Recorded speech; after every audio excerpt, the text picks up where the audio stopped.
You guys ready to go? I am. Okay, good afternoon. My name is Tim Lomar. I'm a St. Charles County prosecuting attorney, and I have the privilege of standing up here with the police chiefs of the St. Charles County law enforcement agency, as well as the captain of the Troop C with the Missouri State Highway Patrol.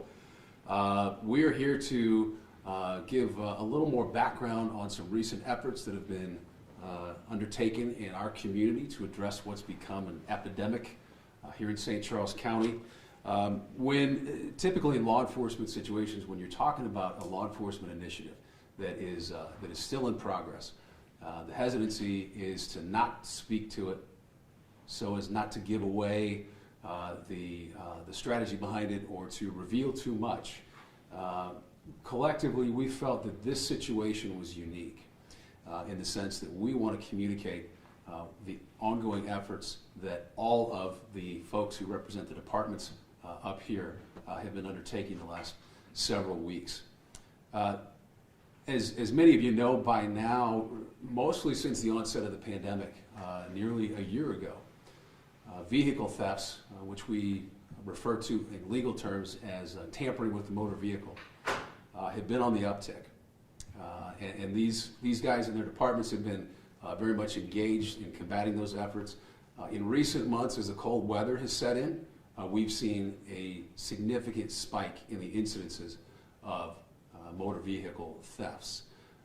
That reached a climax when all the police chiefs got together and said, there's more that can be done and we need to do it collectively.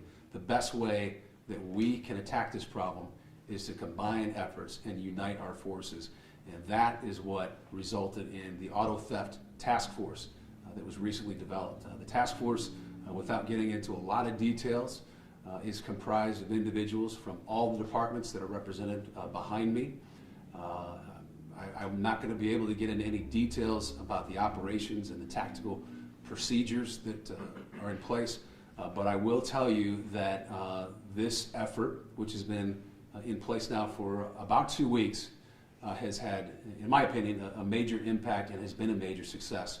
And in talking with the chiefs behind me, this is something that we plan to pursue indefinitely.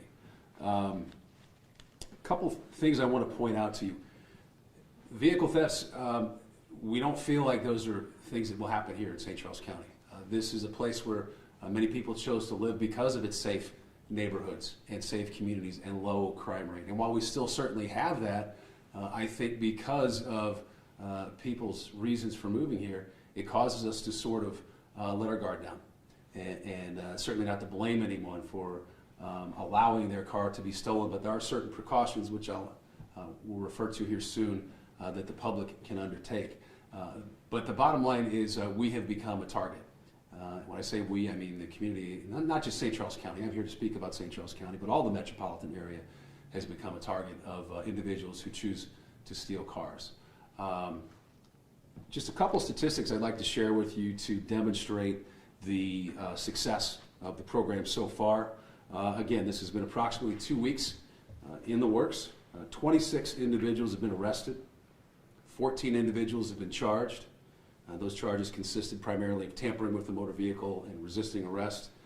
There are 2 additional cases that are under review by my office. 8 vehicles have been recovered. 4 weapons have been seized. Just to give you a little broad overview of the individuals that we're talking about. They're mostly adults, but we've had several incidences where juveniles have been arrested working alongside adults. Many of these individuals already have criminal records. In the cases, in the arrests that were referred to my office, many of these individuals were charged with other offenses, including unlawful use of a weapon, drug offenses, or several of them were fugitives on outstanding warrants in other matters. As I said, this is a collaborative effort, and it takes a lot of dedication to get this many agencies on board to unite behind one common mission, but it has proven successful so far. My role, my office's role in the partnership is after they've done all the heavy lifting, they hand it off to me to try to get successful prosecutions in this case. Our office has implemented stricter standards in these cases. We are asking the judges in all tampering with motor vehicle cases to set high bonds. The idea is if you come out to St. Charles County and you get caught stealing a motor vehicle, you're not going home that night. And on the sentencing side, we are recommending mandatory prison sentences.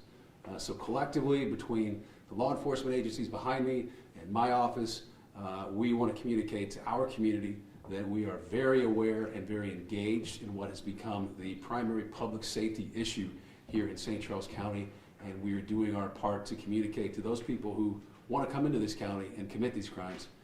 You better think twice before you do that. At this time, I'll turn the microphone over to Chief Frizz of the St. Charles County Police Department. Thank you. I just want to reiterate the mission of the task force is very focused. If you come to St. Charles County to steal a motor vehicle, we're going to find you, we're going to arrest you, we're going to prosecute you, and you're going to go to jail. So that's to the criminal element that comes out here to commit these crimes. To our community, this is a very safe community to live in, and what we need you to do is stay vigilant and help us help you by locking your cars, not letting your vehicles run unattended. Don't leave the keys and key fobs in your motor vehicles. So that helps us help you, but stay vigilant. Don't take the law into your own hand. Call us for anything that you see suspicious in your neighborhood or anywhere. Don't leave your motor vehicles running when you stop at that quick stop in the morning to get some coffee or gas. Please do not leave your car running unattended. That will help us be successful in our mission. But please call your local police department. We're all here, we're all represented, and we all have the same mission, is to run the criminal element that's coming out to do this in our community, out of our community, and to apprehend them and put them in jail. Thank you. All right, at this time, if there are any questions, we'll entertain a few questions and understand there's very little in the way of exact details that any of us can get into for obvious reasons, but we'll try to do our best to give you adequate answers. Yes, sir. You said there was a breaking point where you said, okay, everybody needs to work together. Was there a specific night, maybe like 4 cars were broken into, or can you elaborate on that breaking point if there was a specific one? I can't point to a specific night because there were multiple specific nights where numerous cars were stolen, and we had, all the agencies had cars on the highways, interstates in pursuit of these vehicles. Each agency has its own policies and procedures, but what this task force is doing is combining those efforts. It's establishing a command center, a structure, so that all the agencies involved are engaged. Prior to that, it was just sort of within each agency. But I would say in January is when we sort of hit our breaking point. When did it start, the task force? About 2 weeks ago. It's been in the preparations process for longer than that, again, probably since mid-January. But the task force was implemented about 2 weeks ago.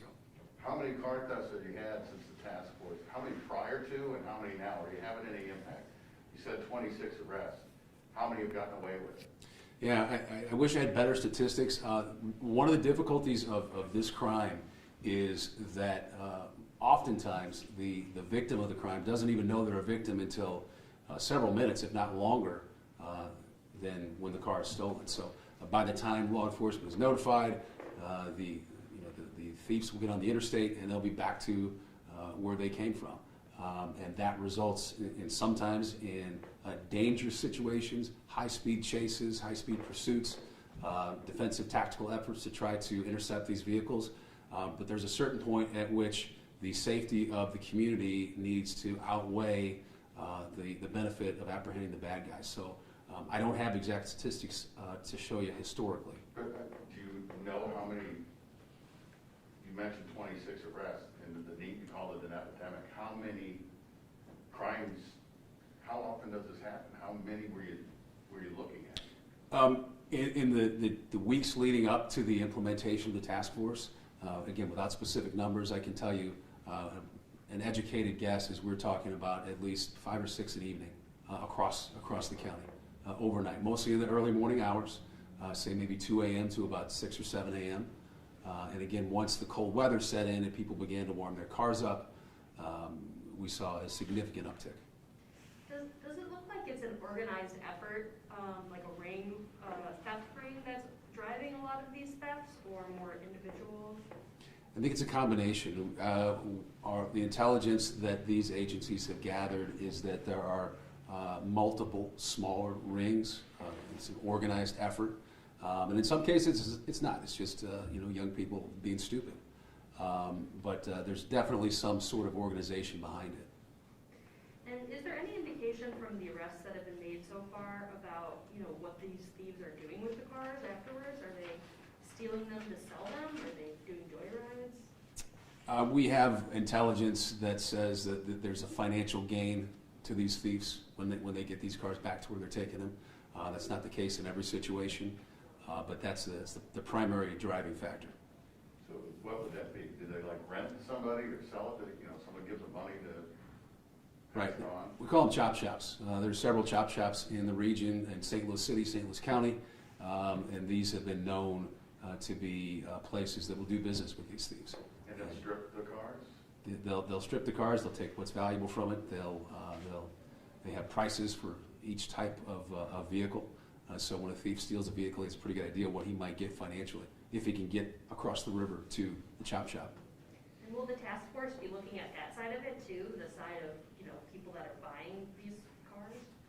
That's a good question. That's beyond the scope of what this task force was designed to do, but there are other agencies, like the Attorney General's office, who is better equipped to deal on the business side of things. But that's certainly, I think, a next step in trying to battle this epidemic as in the big picture. You mentioned, Go ahead. you mentioned, or one of the chiefs mentioned, I think he's behind you, mentioned, don't take this in your own hands, call the police. Have you had instances where, the owner and, this thief comes face to face? I know, some people are armed as well, No, and that's a good question. That's our big fear. There are a lot of folks in St. Charles County that own guns, and people have a right to protect their property, but there are limits with that. And the worst thing that could happen is someone to lose a life. So that's why, as Chief Frizz said, we encourage folks, if you feel victimized by this crime, don't take it into your own hands. I think we're fortunate so far not to have had to deal with that. But many of these suspects are armed, and their primary objective, once they get in that car, is to get out of town as fast as they can by whatever means they can. Have you seen any drop-off in the last few nights, or is it still going strong? Right now, it's still going strong. And we hope that communication efforts like this will get the word out to people who want to come into St. Charles County and steal cars, that we're looking for you. And it's not going to be long before you get caught.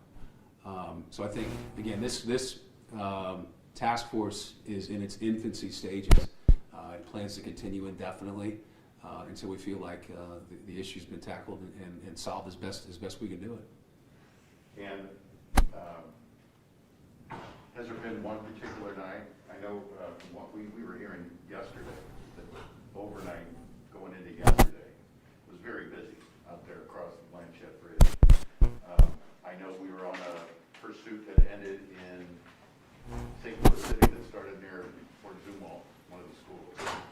Overnight, I believe, was the St. Charles City case. Is there, do you have a record night? Like, what's the most arrests you made tonight, or how many cars have you been able to stop and stolen on a given night? Last night was the busiest night. 10 suspects were arrested. There were several vehicle pursuits that were terminated. Nearly all of those vehicle pursuits were terminated in the city limits. In some cases in St. Louis County, like North Hanley Road, Goodfellow Road, Lucas and Hunt. Those are the destination points for a lot of these pursuits. And again, it's not that these guys are not going to chase the bad guys all the time, but there are certain circumstances where that's not feasible from a public safety standpoint. Are you guys working with like St. Louis County or the city?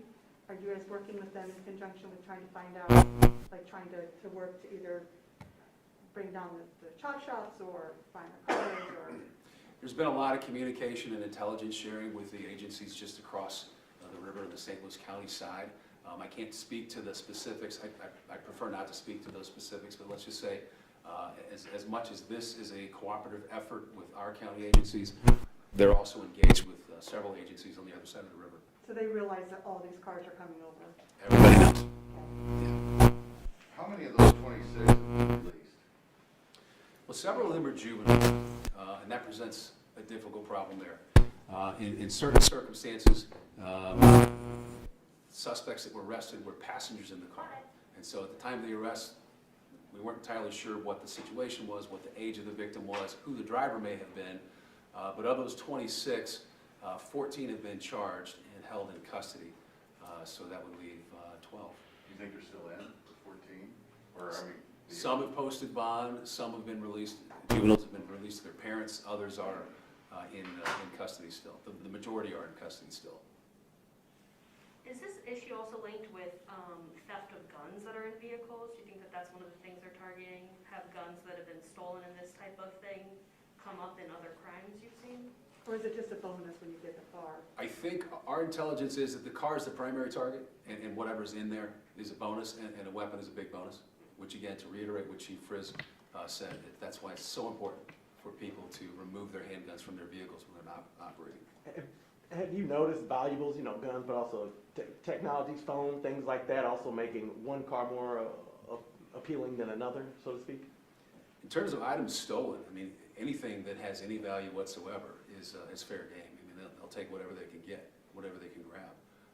Obviously, the more valuable the car, the more valuable the exchange they're going to get at the chop shop. But I don't think they're not shopping for cars; they're looking for opportunities. how many of these are unattended vehicles left running? Are all of them? Nearly or all. are there some? Nearly all are left unattended. We've had a few carjackings, but those are few and far between. Carjacking, of course, would be when the vehicle owner is occupying the vehicle. Again, these are crimes of opportunity, and so therefore, what they'll do, oftentimes they'll come out in a group, and the group will be let out in the neighborhood. They'll scatter, they'll just start to open doors, try to open car doors. If this one's locked, they move on to the next one. And that's how it goes. And other times it's at gas stations, for example, or some other commercial type venues where they just pull through the parking lot, they see somebody left their car running, and boom, there's an opportunity. This may be for the chiefs. Has anyone seen, I've seen this elsewhere in other countries even, and in other cities, metropolitan areas in America, key fob scanners or cloners or reading devices where one guy will stand near a window by a house and it'll pick up a key fob signal and he can relay it to to a device standing next to the car, and that'll pop the car open. Is that, are you We're familiar with certainly that? aware of that. That's not what we've seen in this area. We're aware that that does exist. But what we're seeing is when they flip door handles to see if a vehicle's unlocked, they look for valuables. One of the first things they do is they hit that button. And if it starts, it's the bonus, they take the car. So we're not seeing any cloning going on like that we're aware of at this time. We're certainly aware of the technology. But, and I want to reiterate too, we are talking to St. Louis County and St. Louis City, their intelligence folks, their auto theft folks, and we're all working together collectively to share the intelligence information that we gather as we arrest these individuals, because we do gather intelligence every time we make an arrest. So we're sharing that information with our cohorts on the St. Louis County side. So it is a region-wide project. While the task force is exclusively working in St. Charles County to protect our residents, we are sharing the information region-wide. A couple of years ago, Jefferson County had a rash of car thefts, people going down from the city of the county. There were a couple of incidents where there were some gunshots fired. At the time, and since they've talked about how a lot of these are young people that almost for sport are coming down because so many cars are left running with their keys are in them that they steal them. But you're saying that there are profits to be made? There's the business side of it, and certainly the thrill of the crime for a lot of these folks, that's not it, it's the business end of it. And I think that's what we're seeing more of. The crime of opportunity there for the joyride, that's a small part of it, but I think the bigger part of it is the crime of opportunity to make a profit. Certain makes and models of cars yield higher profits for them.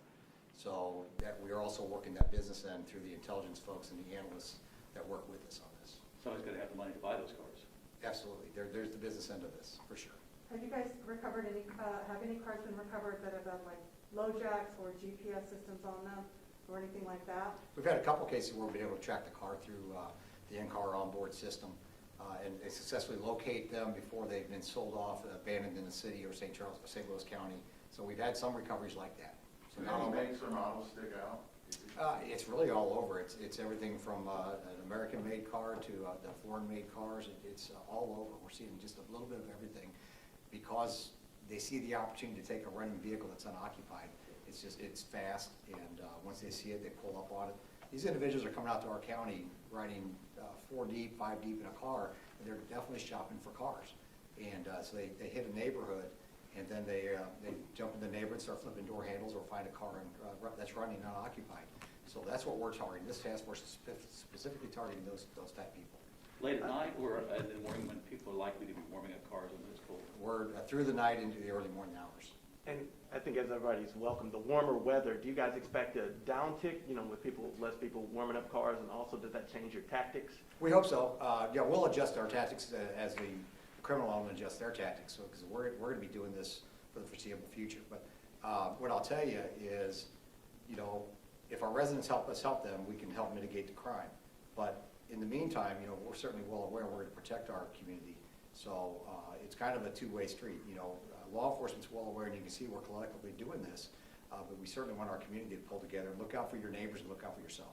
These thieves are bold though, and they're not very, very easily intimidated, are They're they? bold, they're quick, and yeah, they are. They're not intimidated. They're not afraid to run from law enforcement. So we're using all available resources to combat that. Was this uptick something that seemed to coincide with the pandemic, or was this something that you guys were seeing even before? It's been a trend nationwide over the last year and a half. So if you want to associate with the pandemic, I'm not the guy to do that for you, but it does seem to be, over the last 12 months, more of a chronic problem for us, and law enforcement in general. And has there been anything, I know you don't want to, give up the ghost and tell us all the ins and outs of how you track these guys and make all these arrests, but is there anything that's been particularly valuable in terms of finding them and arresting them and stopping them? Well, we're and finding them out? using all the technology that we have, everything from air support to camera systems that are available. That's been very, very successful for us. We're working with MoDOT. There's just a lot of resources that are available to us to help track these individuals. So our task force, is both marked and unmarked units, so it's a combination of everything that we know to do. The obvious thing is, what would you say to the community about what they can do to help? Well, I've already said, please get your valuables out of your car, lock your vehicles, don't leave your keys or key fobs in your car, report anything suspicious. The sooner we can get into your neighborhood and saturate the area, especially with the task force running, but even our normal patrol officers, they're very responsive. It doesn't take very long to get into any one of our neighborhoods. Just report it to us, and we can get law enforcement en route and hopefully successfully resolve the situation. My apologies for getting here a little bit late. If you could just give me the summary statement about what the announcement today is all about. Well, the announcement is about the prosecution. The mission of this vehicle theft task force that we've developed in St. Charles County collectively with all the law enforcement agencies represented here. We've put together a task force. It's multi-jurisdictional. We'll work in the entire county. There are no boundaries, jurisdictional boundaries for us as far as with the municipal police departments or the county police department. We're working collectively together, pooling all of our resources and collaborating with the prosecutor's office for the charges. He was working with the judges to get the enhanced bail. So our message is, if you come out here to steal a car, we're going to find you, we're going to arrest you, we're going to prosecute you, and you're going to go to jail. That's the message.